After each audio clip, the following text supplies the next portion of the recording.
a energia potencial que dá vida aos elementos, vaze de portentosos movimentos, onde a forma se acaba e principia. Sistematização dos argumentos que elucidam a teleologia. Dentro da força cósmica se cria a fonte máter dos conhecimentos. É do mundo od ignoto, o éter divino, onde Deus grava a história do destino dos seus feitos de amor, no amor imensos. Livro onde o Criador inimitável grava com pensamento almo e insondável seus poemas de seres e universos, seus poemas de seres e universos.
O éter divino, onde Deus grava a história do destino dos seus feitos de amor, no amor imenso.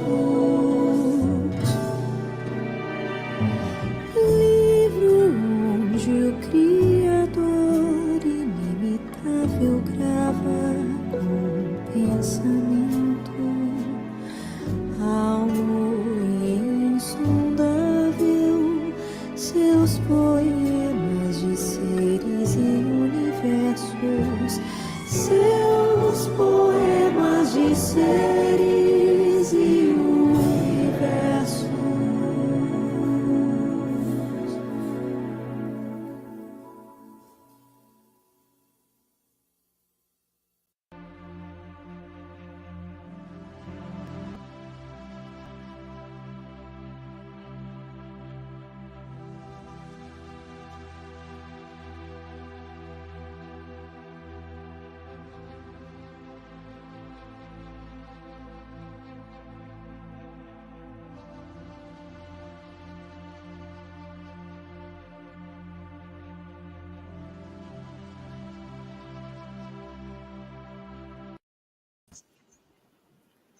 Boa noite a todos, sejam bem-vindos a mais uma aula aqui na nossa sala virtual de estudo do GESE, em parceria com a Rádio Web Fraternidade, a Rede Amigo Espírita, enfocando Deus e as leis da natureza, com o nosso irmão, amigo e professor Otacílio Rangel.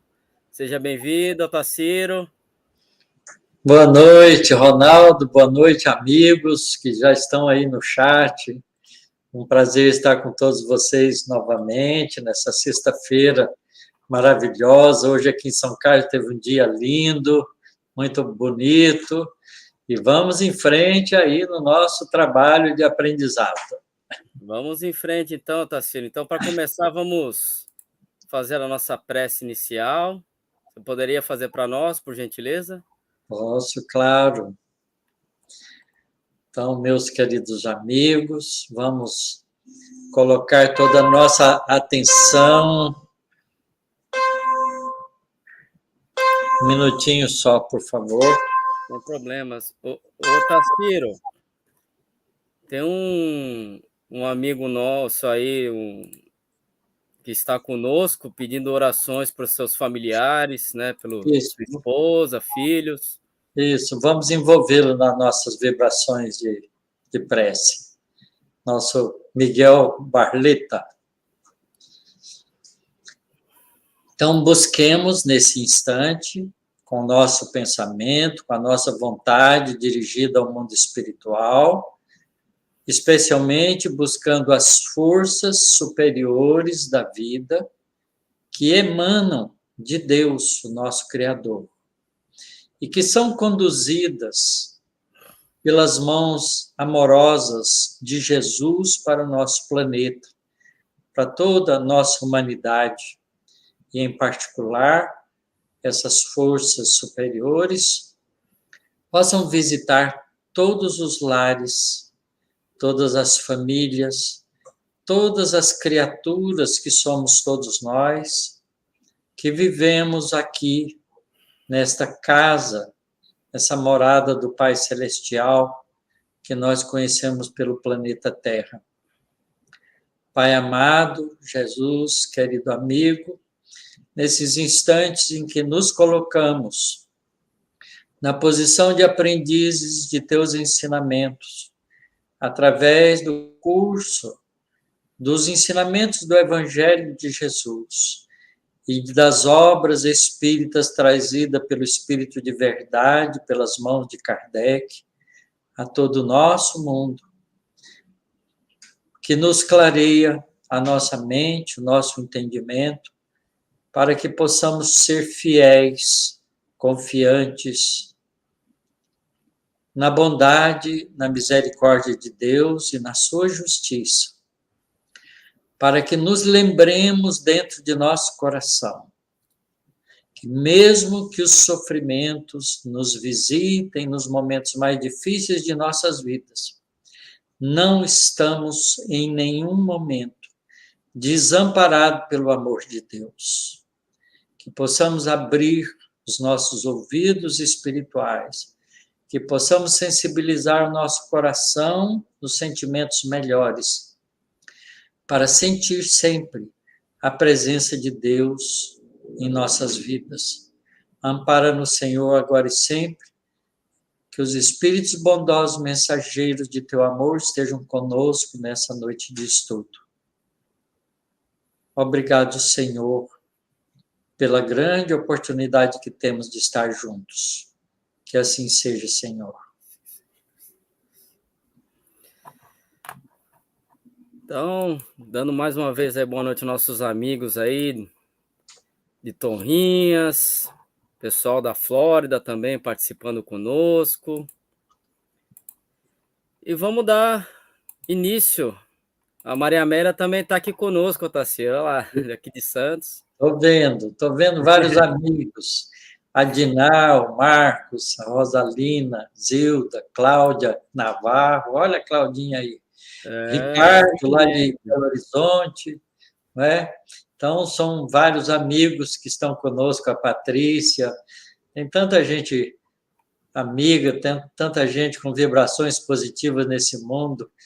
Eu acho que essas lives, Ronaldo, têm um papel muito importante de agrupar a mente de todos aqueles que estão aqui junto conosco. Nós estamos juntos, vibrando coisas positivas para o bem do nosso planeta. Então, não é só um trabalho de aprendizado, não. É também uma participação efetiva de nossos corações, de nossas mentes unidas, em favor de um mundo melhor. Com certeza. Então vamos lá, Otacílio, a palavra é toda sua, vamos aos ensinamentos da noite. Imagino que vocês gostaram hoje da apresentação da música, né, que é um poema que está lá no livro Parnaso de Além Túmulo, que o nosso querido amigo aqui de Araraquara, de Matão, não sei muito bem, acho que de Araraquara, o José Henrique, musicou para que a gente pudesse utilizá-la. E a Ana, nossa cooperadora, esposa do Ronaldo, que organizou o vídeo de uma maneira elegante, mostrando várias galáxias, várias criações da mente divina no universo. Então, nós vamos hoje falar um pouco sobre isso.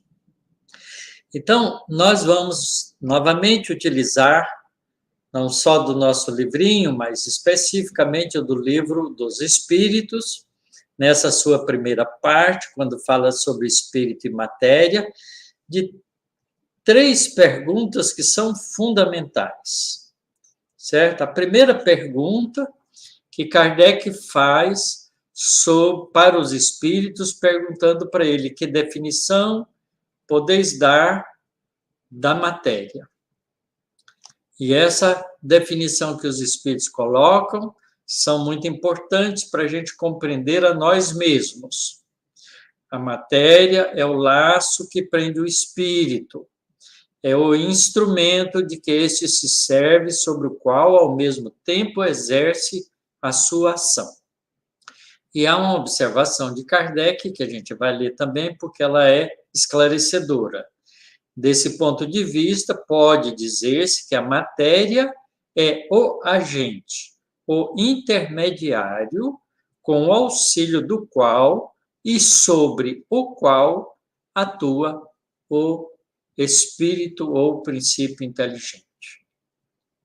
Muito importante essa definição, porque como nós já temos informação de que os espíritos, na verdade, o princípio inteligente se acha em início de criação das mãos de Deus, que nós vamos ver essa definição daqui um pouquinho na frente, e vai progredir, evoluir como princípio inteligente, até atingir a fase de espírito humano, e desenvolver-se até chegar à fase da angelitude, como o espírito atuar precisa se revestir da matéria, a matéria tem que se apresentar em estados desde muito grosseira até extremamente sutil para revestir e dar condições ao espírito de atuar sobre o meio onde ele está com esses recursos da matéria especializada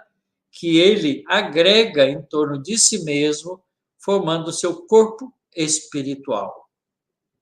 Então, a matéria é o laço que prende o espírito, é um instrumento de que esse se serve e sobre o qual, ao mesmo tempo, exerce a sua ação. É muito importante a gente entender essa resposta dos espíritos. Depois ele vai lá na frente, na pergunta 23, e pergunta o que é o espírito. Os espíritos respondem, o princípio inteligente do universo. Depois ele pergunta, o espírito é sinônimo de inteligência? E eles respondem, não, a inteligência é um atributo do princípio espiritual ou do princípio inteligente, ou do espírito. Então, a inteligência é um atributo do espírito, não é? Mas ele diz, o espírito ainda respeita a nossa dificuldade em imaginar isso, e diz, a inteligência e o espírito, porém, se confundem num princípio comum, de sorte que para nós, os homens, são a mesma coisa. Então, quando a gente fala em espírito, a gente fala em inteligência. Quando a gente fala em inteligência, a gente fala em ser espiritual. Muito bom. Depois, a pergunta que Kardec explora, se o espírito é independente da matéria. Os espíritos são incisivos em dizer que espírito é uma coisa e matéria é outra. Certo? Então, a gente precisa distinguir. Mas aí vem a pergunta 27, que nós vamos comentar hoje, porque ela representa o modo como que Deus cria na natureza. Então, a pergunta 27 diz o seguinte: há então dois elementos gerais do universo? Há então dois elementos gerais do universo. O universo é tudo que a gente observa desse universo grandioso que a gente mostrou um pouco de fotografias para vocês aí, extraído desses observatórios maravilhosos que o homem já inventou. Então, há então dois elementos gerais do universo, a matéria e o espírito. E os espíritos respondem: sim, e acima de tudo, Deus, o Criador, o Pai de todas as coisas. Deus, espírito e matéria, constitui o princípio de tudo o que existe. A Trindade universal. Mas, aí vem uma observação importante. Ao elemento material, quando ele está falando material, está falando da matéria que nós entendemos. Se tem que juntar o fluido universal, que desempenha o papel de intermediário entre o espírito e a matéria propriamente dita, por demais grosseira, para que o espírito possa exercer ação sobre ela. Então, aqui vamos analisar essa frase. Então, vejam, princípio espiritual, princípio material, e Deus forma a Trindade universal, que são os elementos constitutivos de tudo no universo. Deus cria princípio espiritual e matéria. Princípio espiritual e matéria são os elementos bases da construção divina de tudo que existe no universo. Mas a matéria é preciso ajuntar um outro elemento, certo? Que se chama fluido universal. Os espíritos estão dando o nome de fluido universal, que desempenha o papel de intermediário entre o espírito e a matéria propriamente dita, porque a matéria propriamente dita é, por demais, grosseira, para que o espírito possa exercer ação sobre ela. Então, o espírito não age sobre a matéria grosseira, senão através desse fluido universal. Então, o fluido universal é uma espécie de matéria elementar, nós vamos ver mais na frente, que vai servir para o espírito de revestimento e meio de ação sobre a matéria mais grosseira. Então, ele adianta mais informações aqui que a gente vai lendo. Embora, de certo ponto de vista, seja lícito classificá-lo com o elemento material, então esse fluido universal é um elemento material, mas ele se distingue da matéria por propriedades especiais. Então, é uma matéria sutil, que tem propriedades especiais, diferente da matéria grosseira. Se o fluido universal fosse positivamente matéria grosseira, tá certo? Não, vamos ler aqui de novo. Se o fluido universal fosse positivamente matéria, razão não haveria para que também o espírito não o fosse.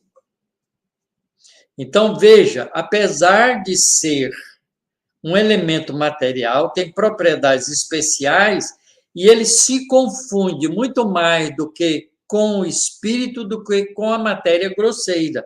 Porque se ele fosse matéria no sentido que nós entendemos, o espírito também seria. Ele está dizendo o seguinte, que o espírito é alguma coisa e esse fluido universal também é alguma coisa, mas que é diferente do espírito. Mas o espírito, o princípio inteligente, se associa a esse fluido universal para poder, então, agir sobre a matéria mais grosseira.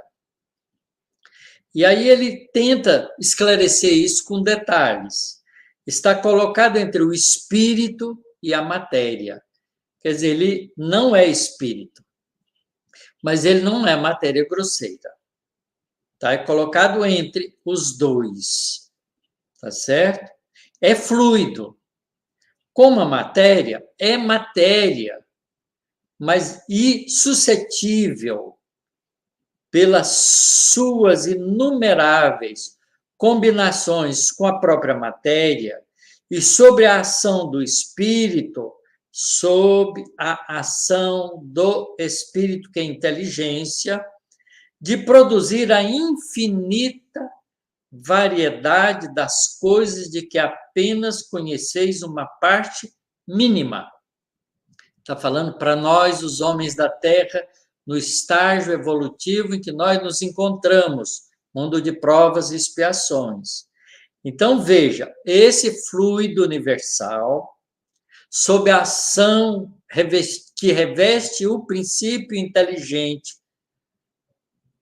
sob a ação da inteligência, pode combinar-se com a matéria de formas inumeráveis, formando, por isso mesmo, a variedade infinita das coisas de que nós apenas conhecemos uma pequena parte. Esse fluido universal, ou primitivo, ou elementar, sendo o agente de que o espírito se utiliza, é o princípio sem o qual a matéria estaria em perpétuo estado de divisão e nunca adquiriria as qualidades que a gravidade da lei gravitacional, a gravidade, o peso, a grosseria da matéria lhe dá. Então, vejam, esse fluido universal é de fundamental importância para a gente compreender as coisas do mundo espiritual. Porque o mundo espiritual está feito de princípios inteligentes que se associam com esse fluido cósmico, esse fluido universal, para poder ter um mecanismo, uma espécie de roupagem, de corpo, para que o espírito, através desse corpo fluídico, haja sobre o mundo material mais grosseiro. Então, ele está dizendo que o espírito, princípio inteligente, associa com esse fluido universal para fazer um corpo de ação. E, através desse corpo de ação, com a sua inteligência, age sobre o resto da estruturação material, combinando o fluido universal com a matéria mais grosseira e dando propriedades diferenciadas, infinitas, inumeráveis, para a matéria, para as coisas do universo, da qual nós conhecemos ainda uma pequena parte. Não é lindo essa questão, essa pergunta e essa resposta dos espíritos? Eu pergunto a vocês que estão me ouvindo aqui, já pensaram cuidadosamente na pergunta e a resposta que os espíritos deram a essa pergunta número 27? Façam isso. Eu estou trazendo para vocês, estou conversando com vocês sobre isso, porque eu já fiz isso e continuo fazendo. Porque cada vez que a gente pensa nisso, a gente vai aprendendo mais coisas. Aí, Kardec insiste. Esse fluido será o que designamos pelo nome de eletricidade? Dissemos que ele é suscetível de inúmeras combinações. O que chamais fluido elétrico, fluido magnético, são modificações do fluido universal, que não é propriamente falando, senão matéria mais perfeita, mais sutil, e que se pode considerar independente. Ah, que coisa importante. Espírito e matéria são duas coisas diferentes. Espírito e fluido cósmico são duas coisas diferentes. O espírito propriamente dito não é a mesma coisa de fluido cósmico, mas todo espírito se reveste de fluido cósmico e faz um corpo para si, que depois Kardec, mais na frente, vai chamar de perispírito.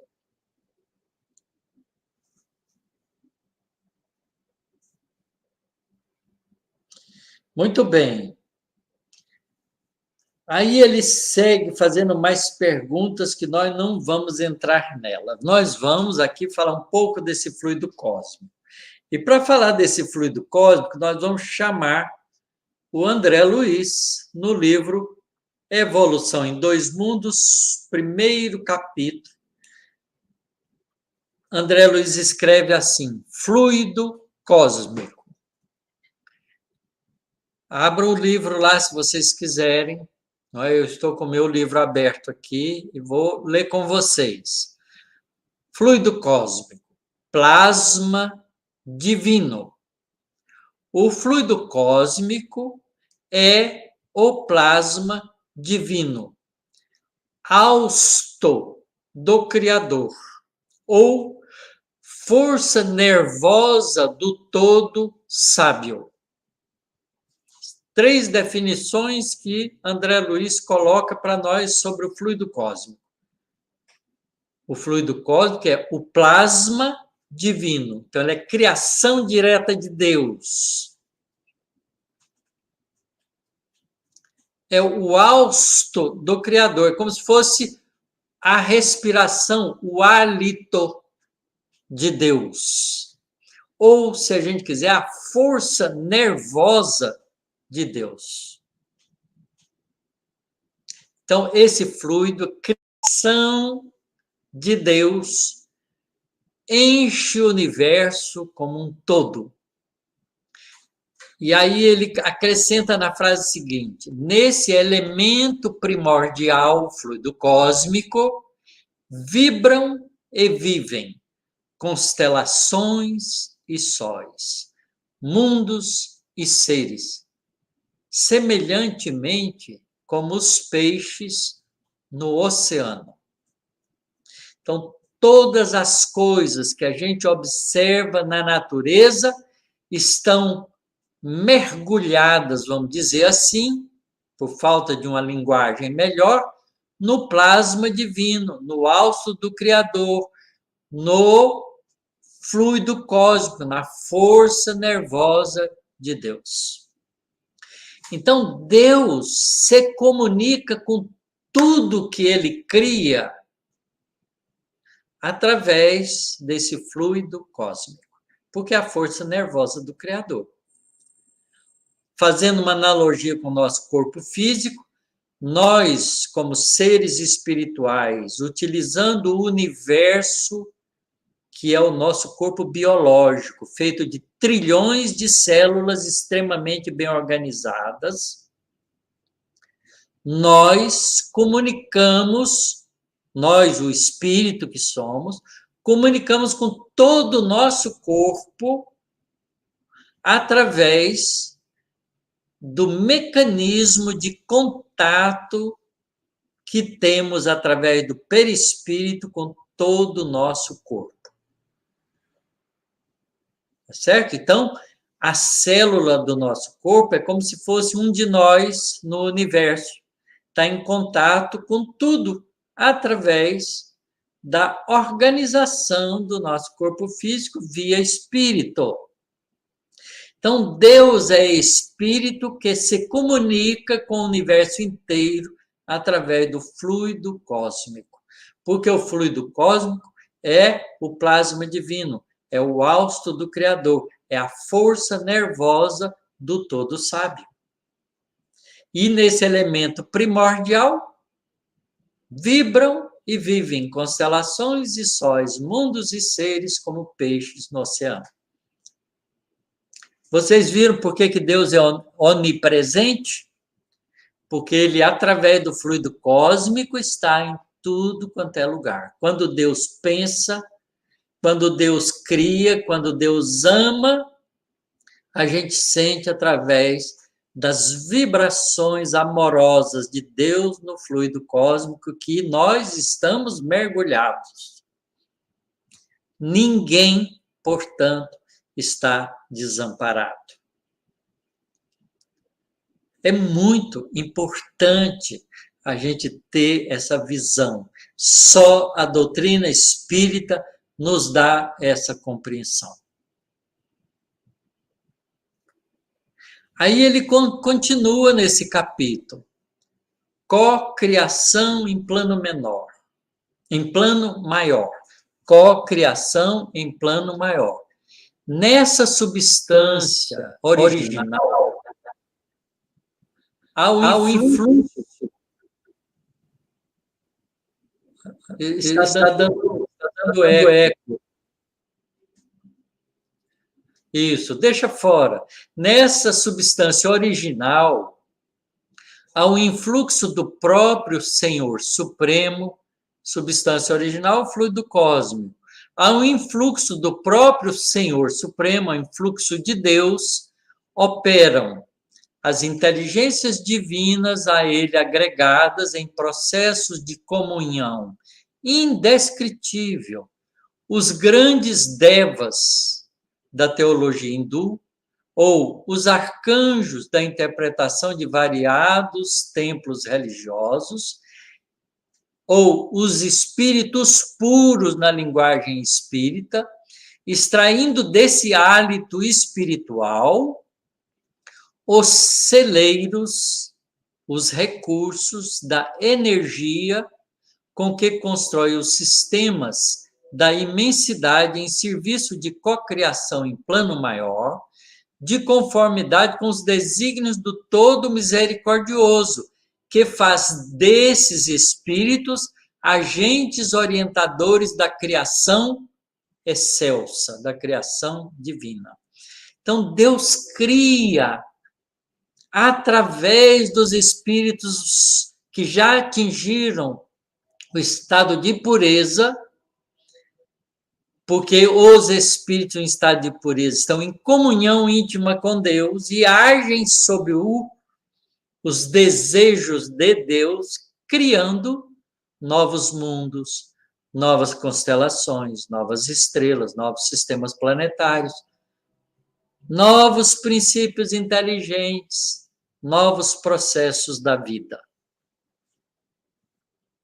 Essas inteligências gloriosas, segue André Luiz, tomam o plasma divino como material, convertem-no em habitações cósmicas de múltiplas expressões, radiantes ou obscuras, gaseificadas ou sólidas, obedecendo a leis pré-determinadas, que são leis divinas, quais moradias que perduram por milênios e milênios, mas que se desgastam, se transformam.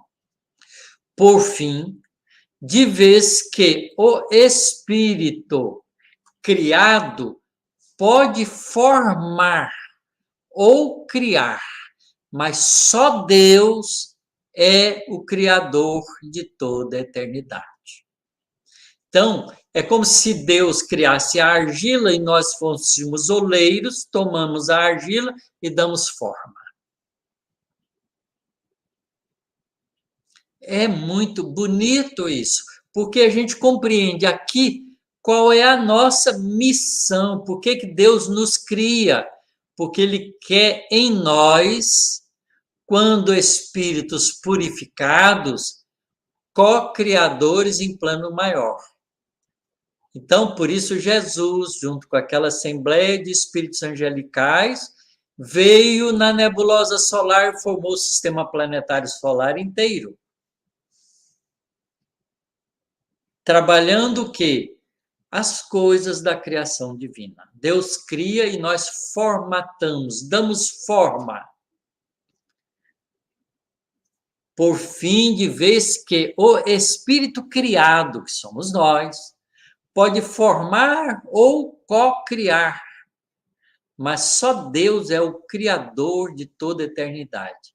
Então, por mais que a gente evolua, jamais a gente será criador, porque senão a gente seria Deus.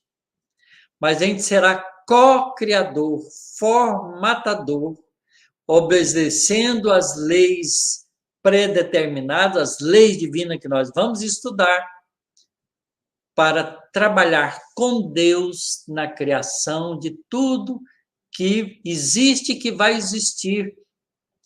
Porque Deus não criou o universo, ele cria, continua criando. André Luiz continua.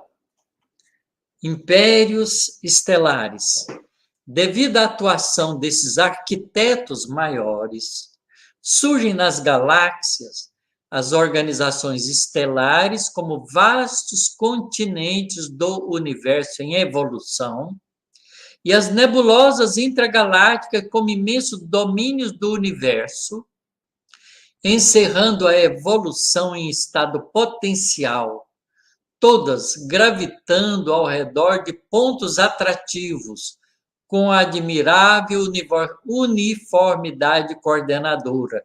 Por isso, Deus criou a lei da gravidade.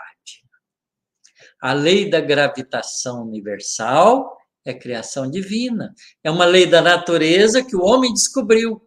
Mas quem deu origem a essa lei pré-determinada é Deus.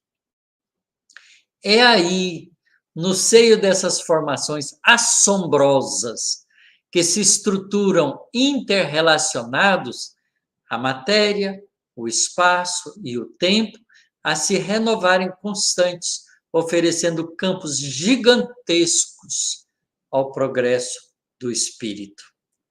Cada galáxia, quanto cada constelação, guardam no cerne a força centrífuga própria, porque movimentam-se, controlando a força gravitacional com determinado teor energético apropriado a determinados objetivos, a determinados fins. A engenharia celeste equilibra a rotação e massa, harmonizando energia e movimento e mantém-se desse modo na vastidão sideral, magnificentes florestas de estrelas, cada qual transportando consigo os planetas constituídos e em formação, que se lhes vinculam magneticamente ao fulcro central, como os elétrons se conjugam ao núcleo atômico em trajetos perfeitamente ordenados, nos estados energéticos, nas órbitas que lhes assinalam de início. Então, desde a criação do átomo até a criação das galáxias, tudo é feito de fluido cósmico através das inteligências já desenvolvidas. Então, quando a gente pensa numa estrela, a estrela foi um agregado de massa que condensou-se por gravitação, por atração da força gravitacional, que é atrativa, portanto, esses átomos mais elementares, como hidrogênio e hélio, os dois átomos primeiros da tabela periódica, se aglutinam e vão condensando e ficando cada vez mais próximo do outro, num atrito, numa constante colisão, desenvolvendo energias e temperaturas extremamente altas, até começar a fusão nuclear, e formando assim os átomos mais pesados, que vão constituir todos os elementos da tabela periódica, através desses átomos elaborados nos laboratórios estelares. Quando uma estrela dessa explode, joga essa multidão de átomos para o espaço cósmico, que depois vão se aglutinar de novo num sistema de nebulosa, e dessa nebulosa, por condensação gravitacional, vai formar um núcleo estelar e planetas materiais de átomos diversos, formado em núcleos de estrelas, que foram disseminados pelo espaço através das explosões estelares. Vejam as supernovas que fazem isso, e vão formar, então, planetas sólidos como a Terra, e constituir depois, através do processo do princípio inteligente associado à matéria, a vida. Então, os primeiros processos da vida se formam com o princípio inteligente associando ao fluido cósmico e aglutinando, através do fluido cósmico, à sua volta, átomos, moléculas organizadas de forma tal que dá uma estrutura celular com vida, porque tudo que o princípio inteligente se associa, cria vida. A vida vem do princípio inteligente associado com as coisas materiais. Portanto, a expressão da vida material é transitória, até desorganizar aquela matéria. Mas o princípio inteligente, com o fluido cósmico que ele elabora, à medida que vai experienciando, vai complexando esse corpo espiritual, ele vai formando vida cada vez mais complexa. Não é lindo isso? Aí ele fala sobre a nossa galáxia, que eu não vou ler, fala sobre as forças atômicas, mas aqui esse de forças atômicas eu vou ler, para a gente entender direitinho como que aparece o princípio inteligente na história. Chama forças atômicas. Toda essa riqueza de plasmagem nas linhas da criação ergue-se à base de corpúsculos sob radiações da mente. Corpúsculos e irradiações que, no estado atual dos nossos conhecimentos, embora estejamos fora do plano físico, ainda não podemos definir em sua multiplicidade e configuração, porquanto a morte apenas dilata as nossas concepções e nos aclara a introspecção, iluminando-nos nosso senso moral, sem, entretanto, resolver de maneira absoluta os problemas que o universo nos propõe a cada passo com seus espetáculos de grandeza. Isto é, a gente deixa o corpo físico e continua estudando isso no mundo espiritual, porque a gente não tem ainda esse entendimento profundo, mesmo como espírito, porque não aprende de uma vez, a gente tem que aprender com a evolução lenta, gradual, através do nosso esforço continuado. Sob a orientação das inteligências superiores, congregam-se os átomos em colmeias imensos e, sob a pressão espiritualmente dirigida de ondas eletromagnéticas, são controladamente reduzidas a áreas espaciais intraatômicas, sem perda de movimento, para que se transforme em massa nuclear adensada de que se esculpem os planetas, em cujo seio, nos planetas materiais, as mônadas celestes encontrarão adequado berço ao desenvolvimento. O que são as mônadas celestes? O princípio inteligente. Semelhantes mundos servem à finalidade que se destinam por longas eras, consagradas à evolução do espírito, até que, pela sobrepressão sistemática, sofram um colapso atômico pelo qual se transmutam em astros cadavéricos. Essas esferas mortas, contudo, volvem a novas diretrizes dos agentes divinos que dispõe sobre a desintegração dos materiais da superfície desses corpos, dando ensejo a que os elementos comprimidos se libertem através de explosão ordenada. São as explosões nucleares, as explosões de estrelas, surgindo novo acervo corpuscular para a reconstrução de novas moradias celestes, nas quais a obra de Deus se estende e perpetua em sua glória criativa. Muito bem, vamos parar por aqui, para a gente conversar agora, não é, sobre essa maravilha que é a criação divina de princípio espiritual e princípio material.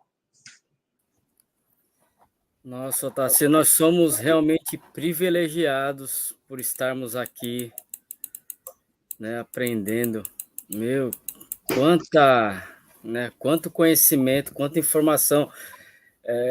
Eu já falei isso aqui uma vez para você, mas eu volto a repetir. A gente aprende muito mais aqui do que todos esses anos, né, nas nossas aulas. Pois é, Ronaldo, mas você não pode esquecer que quem está falando para vocês, esse sujeitinho aqui chamado Otacílio, começou a estudar a doutrina espírita com 18 anos. E tem 60 anos de estudos, não só da doutrina espírita, mas da ciência que me ajuda a compreender tudo isso. Exatamente, a ciência unindo, né, tudo. Então, esse é o nosso caminho. Todos nós, a percorrermos esse caminho, vamos aprender. Por isso é que a gente precisa de muitas encarnações, porque cada encarnação, a gente vai aprender um pouco de coisa. Continua no mundo espiritual quando a gente já tem a consciência de ser um espírito lá no mundo espiritual que entende essas coisas. Então, continua estudando o mundo espiritual. É que eu falei, nós somos realmente privilegiados por podermos estar aqui nesta encarnação com você. Fazendo isso. Então, vamos lá. Junto. Tem a primeira pergunta aqui do Ricardo. Ele coloca: professor, o fluido universal entre o espírito e a matéria gera o princípio vital que anima a vida. É a força motriz, o eixo que equilibra a razão e instinto, conduzindo à evolução? É claro que tudo deriva do fluido cósmico. Então, o fluido vital que vai animar a vida é modificação do fluido cósmico. É uma espécie de energia biológica, tá certo? Que vai fazer com que a estrutura das organizações celulares, das organizações moleculares, com a presença do princípio inteligente, apresente o fenômeno da vida. Porque se você tira o espírito, a vida para de ter o processo de continuidade. Ela pode durar um tempo pequeno artificialmente. Tá certo? Então, a gente pensa assim, será que uma célula tem um princípio inteligente lá? Tem, com certeza, tem um princípio inteligente, utilizando a célula como recurso de experienciação e crescimento como princípio inteligente. Muito bem. Aí o Daniel Rosa de Assis. Professor Otacílio, como podemos nos promover na hierarquia evolutiva, merecendo galgar mundos superiores no mérito do esforço, do maior esforço, como investimento espiritual? Jesus já nos deu o caminho, ele é o nosso caminho. O modelo que nós temos que seguir é Jesus, Daniel.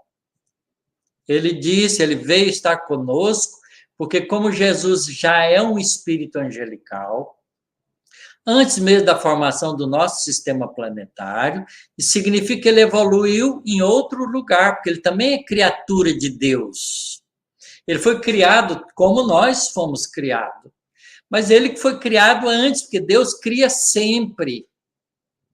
Nós, os espíritos, não temos a mesma idade. Cada um de nós foi criado num momento diferente um do outro. Muitos de nós fomos criados em tempos semelhantes. Mas quando o espírito atinge a plenitude espiritual, como é o caso de Jesus, ele conhece todo o caminho da evolução. Por isso ele nasce entre nós e nos ensina como fazer isso. Quem quiser vir após mim, tome da sua cruz, vem e segue-me. Esse é o caminho. Nós temos que nos aprimorarmos do ponto de vista do conhecimento e do sentimento. É o que o Espírito de verdade diz lá no Evangelho, segundo o Espiritismo. Espírito, amai-vos e instruí-vos. Esse é o caminho. Sem pressa, sem agonia, respeitando a nossa capacidade de crescimento. Você não pode pegar uma criança e fazer ela, de repente, virar um adulto. Tem que esperar ela ir crescendo pelo esforço pessoal natural dela. A criança aprende a andar pelo esforço pessoal dela quando ela tem as pernas com um músculo apropriado para começar a andar. Primeiro ela treina isso engatinhando. Nós somos espíritos que estamos despertando para o conhecimento espiritual. Então, não tenha ansiedade de querer ser espírito angelical de repente. Leva milhares de anos. Milhares e milhares de anos. Vou dar um exemplo. Quem foi Emmanuel há 2000 anos atrás? Publio Lentulus, lá no livro Há 2000 anos, ele descreve isso. Quem ele era? Um homem comum. Apesar de ter um posto importante junto ao Império Romano, porque ele era um senador romano, ele era um homem comum, ele maltratou Lívia. Ele desconfiou que Lívia estava traindo ele, prendeu ela em casa. Se ele fosse hoje, ele seria imputado a ele a lei Maria da Penha. Tá certo? Então, ele era lá igual que nós somos aqui hoje. Depois de 2000 anos, ele progrediu em várias encarnações. Melhorou? Melhorou. É espírito angelical? Ainda não. Está longe disso. Ele mesmo diz isso. Porque ele ainda é um espírito que vive numa esfera de mundo de provas e expiações. Está na frente do processo de evolução de muitos de nós? Está.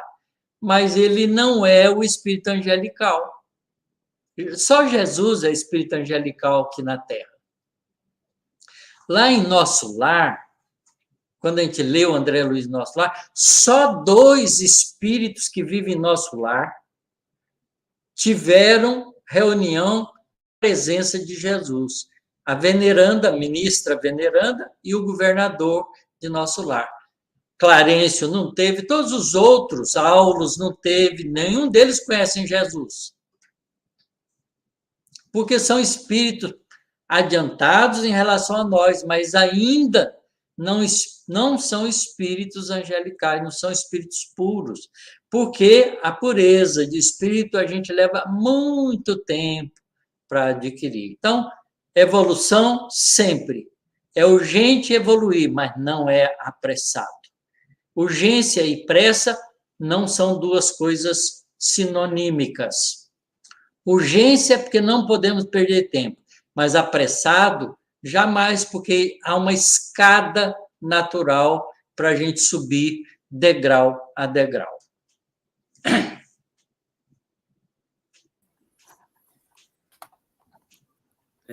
Otacílio, a Patrícia de Roios, professor Otacílio, há princípio espiritual na matéria inerte como forma de sustentação da matéria e manipulação da mesma para seu processo evolutivo? Patrícia, um abraço para você. Essa pergunta é uma pergunta que eu também me faço, porque a gente não tem nenhuma informação clara do mundo espiritual a respeito. Se a gente pensar que o espírito é a expressão da força, porque força é um conceito abstrato. Quando um objeto está sujeito a uma força, ela adquire movimento. Então, os átomos, os elétrons, os prótons, os núcleos atômicos estão sujeitos a forças. A física identifica 4 forças na natureza.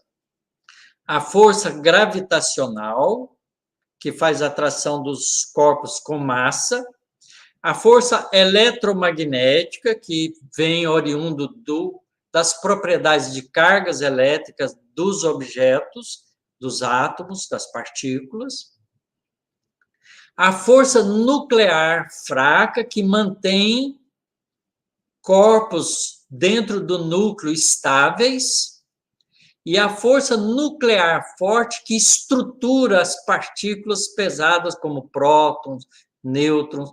As partículas a gente chama, na física, de hadrons. Hadrons vem de pesado, comparado com os leptons, que são leves. Quem são os leptons? São os neutrinos, o elétron, tá certo? Os míons, que são partículas especiais que têm pequena massa. Mas as partículas mais pesadas, como próton, nêutrons e outras partículas que a gente encontra na física das partículas, não é? Essas forças que mantêm essas estruturas são as forças nucleares forte e fraca que agem no núcleo atômico. Então, nós temos 4 forças. A física não identifica a força espiritual. Porque, veja bem, a nossa inteligência, como princípio inteligente, já mais ou menos desenvolvidos, nós utilizamos essas 4 forças para tirar vantagem de qualidade de vida. A força gravitacional mantém a nossa estrutura planetária, não é? Mantém a gente preso à Terra, a gente pula, mas volta para ela, porque a força gravitacional mantém a gente coeso à Terra. A gente pode andar por isso e tal, por causa das forças musculares das pernas, que são forças essencialmente de natureza eletromagnética. São os átomos e moléculas se movimentando graças a isso. Tá certo? Então, a força eletromagnética é importante não só na estruturação do nosso corpo, mas também através da mídia, através dos ventiladores, das lâmpadas elétricas, dos aparelhos elétricos e assim por diante. Então, essas 4 forças são manipuladas pela força inteligente. Então, eu, em particular, porque sou espírita, digo, além da força nuclear forte, força nuclear fraca, a força eletromagnética, a força gravitacional, tem a força espiritual, que é a força da vontade do ser que pensa, sente e quer. E essa força espiritual manipula as outras forças mais primitivas. Se a gente achar que força é a expressão do princípio inteligente, então a gente pode dizer que lá no núcleo do átomo tem princípio inteligente agindo com força. Mas isso é conjetura, a gente não tem essa explicação dada pela doutrina espírita. Então, não acreditem que isso é verdade que eu estou falando. Isso é um achismo meu.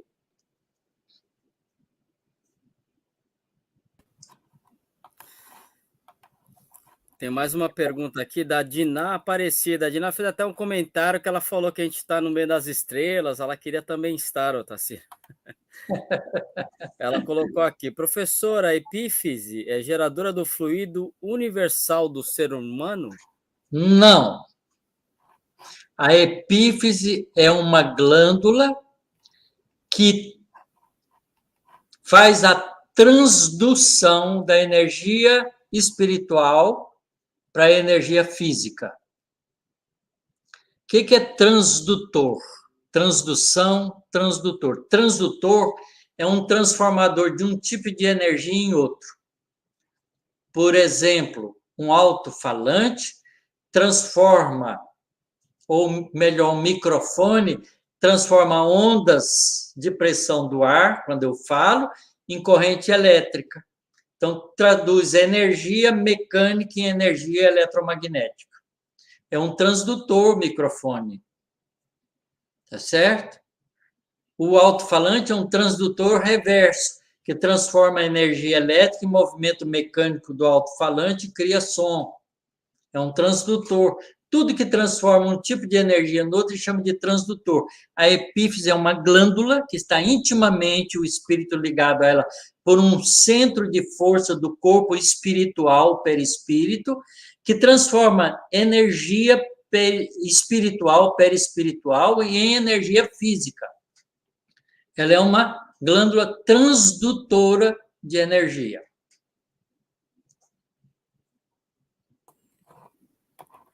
Otacílio, tem um comentário aqui do nosso amigo Homem de Pedra. Professor, ouvindo, eu cheguei à conclusão que terei que voltar para o mundo primitivo. Claro que não, homem de pedra. Você já foi homem de pedra, agora você já é um homem de carne e osso. Você já está aprendendo tudo isso, já está questionando você sobre esses conhecimentos, portanto, você está no mundo de provas e expiações, em evolução para um mundo de regeneração, como todos nós. E tem um comentário da nossa amiga Maria Amélia. É consoladora a doutrina espírita quando afirma que ninguém está sozinho, Deus está sempre conosco. Está mesmo, Maria Amélia. E nós também estamos uns com os outros quando pensamos uns nos outros, porque quando eu penso na Maria Amélia, eu lembro dela como a minha amiga, o meu pensamento gera no fluido cósmico uma vibração que vai até ela. Se ela estiver atenta, ela fala assim, alguém está pensando em mim, que gosta de mim.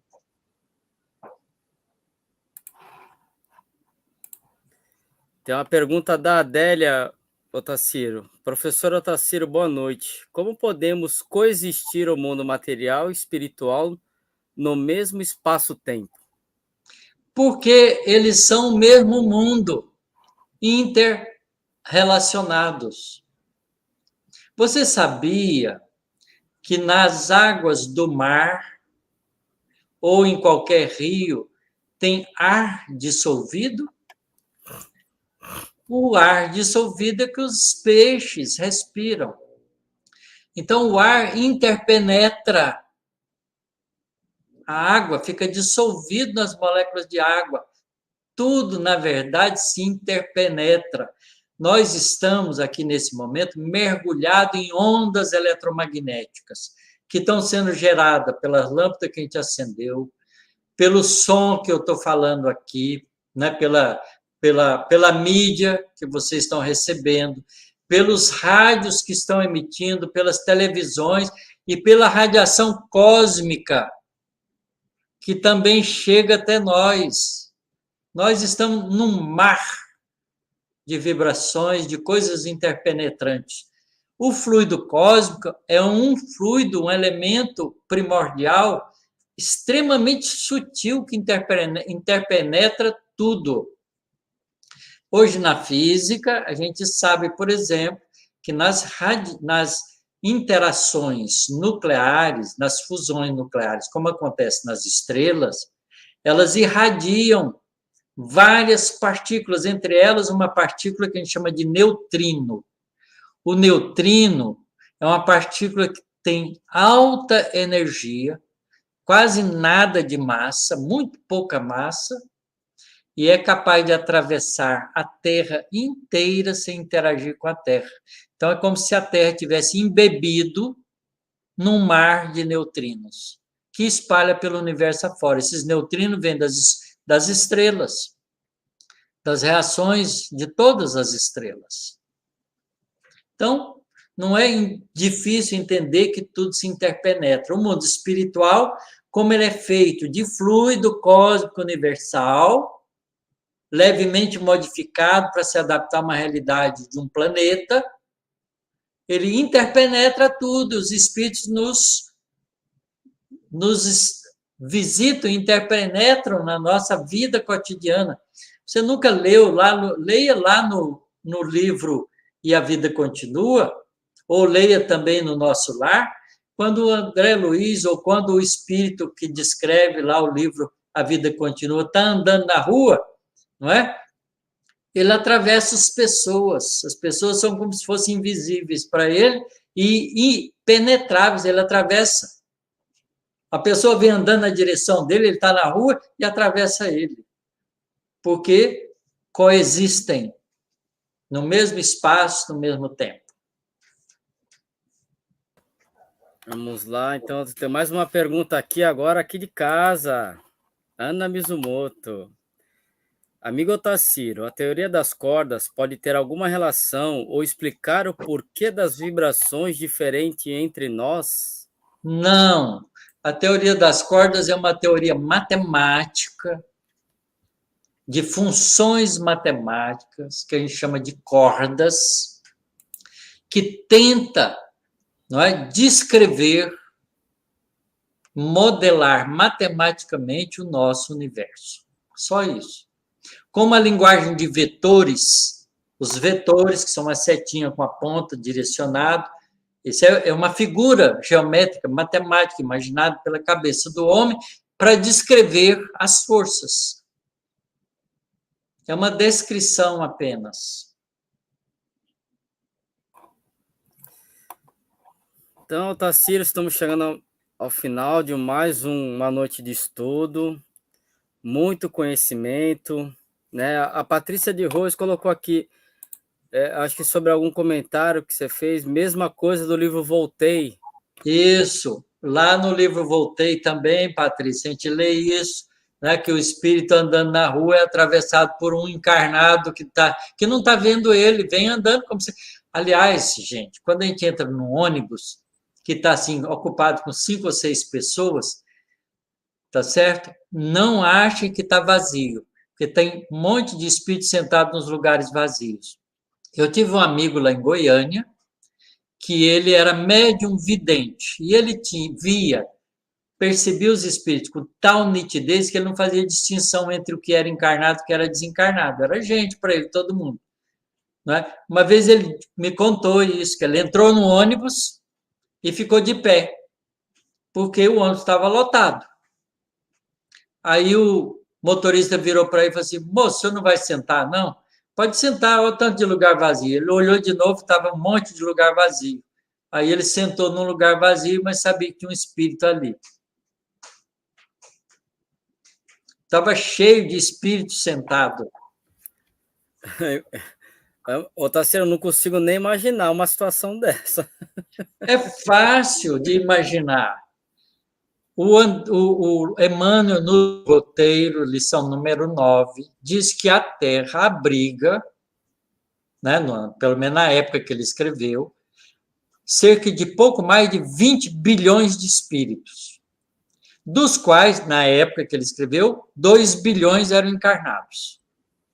Então, tem muito mais espírito desencarnado do que encarnado. Aonde eles estão? Entre nós. Entre nós. Mas nas eu não colônias consigo imaginar eu espirituais, vendo. entre nós, nas colônias espirituais, nas regiões de sombra. Tá certo? Convivendo com os homens. Aliás, leia o capítulo Umbral de Nosso Lar, capítulo número 12. É muito instrutivo para a gente entender isso. A Patrícia aqui também colocou, nossa, eu nem sei como eu iria reagir. Ainda bem que a gente não vê, Patrícia. Então, Otacílio, estamos chegando, gratidão, muito obrigado mesmo pelos ensinamentos da noite, obrigado a todos os companheiros que estão conosco nesse estudo, né, pelas perguntas, pelos comentários, é muito gratificante estar aqui, poder participar, né, e ter todo esse amparo da espiritualidade conosco. Então, só temos que agradecer, né, Otacílio? A você. Agradecer a Deus. A Deus. Tem que agradecer a Deus, Ronaldo. Tudo que é bom vem de Deus. Verdade. A gente tem que fazer esforço de ser um condutor das coisas divinas limpo, para não sujar o que Deus passa por nós. Né? Porque a gente, quando se propõe a servir a Deus, a fazer as coisas pelo melhor, a gente se torna um instrumento divino. Então, a gente tem que receber a luz de Deus e passar ela para frente sem enfumaçar essa luz. Então, a gente tem que cuidar dos valores morais da gente com atenção, com cuidado, com vigilância, para a gente não se comprometer de maneira inadequada. Então, a gente tem que agradecer a Deus. Tudo que é bom vem de Deus. E eu agradeço muito a gente ter a coisa mais importante que existe na Terra, amigos, amizade. Porque através da amizade a gente vai trocando experiência e todo mundo vai andando junto. E a gente poder estar participando desta aula aqui, desse trabalho, é Deus mesmo, né, nas nossas vidas. Então, só gratidão mesmo. Então, Tarsila, eu gostaria que você fizesse a prece final para nós, para a gente dar por encerrado os trabalhos da noite. Muito bem, vamos agradecer a Deus, então, pela oportunidade que a gente tem de estar junto. Antes de fazer a prece, quero dizer que na próxima sexta-feira nós vamos continuar esse tema da vida, para a gente entender o significado da lei de evolução em nossas vidas. Querido Pai Celestial, querido Mestre Jesus, te agradecemos por essa oportunidade magnífica, Senhor, que nos dás, de estarmos juntos, aprendendo, estudando as obras da doutrina espírita, para clarearmos o nosso entendimento, para nos engajarmos de forma definitiva, Senhor, no nosso processo de evolução com consciência clara da nossa realidade espiritual. E aprendermos com isso, Senhor, a vivermos felizes, porque a felicidade, já compreendemos, é estar em harmonia com as leis espirituais, as leis divinas, às quais estamos submetidas. Estar em harmonia com essas leis é ser feliz, porque criasse essas leis para que nós pudéssemos, através delas, sermos felizes, espíritos alegres, contentes, agradecidos, aprendendo e trabalhando, desenvolvendo e servindo, caminhando de mãos dadas, todos nós como uma família única, em direção à plenitude espiritual que tanto desejamos. Abençoe, Senhor, a humanidade inteira, nossos irmãos. Que assim seja. Então, boa noite, Otacílio, boa noite, amigos. Até a próxima sexta-feira em mais uma noite de estudo. Fiquem todos com Deus e bom fim de semana a todos.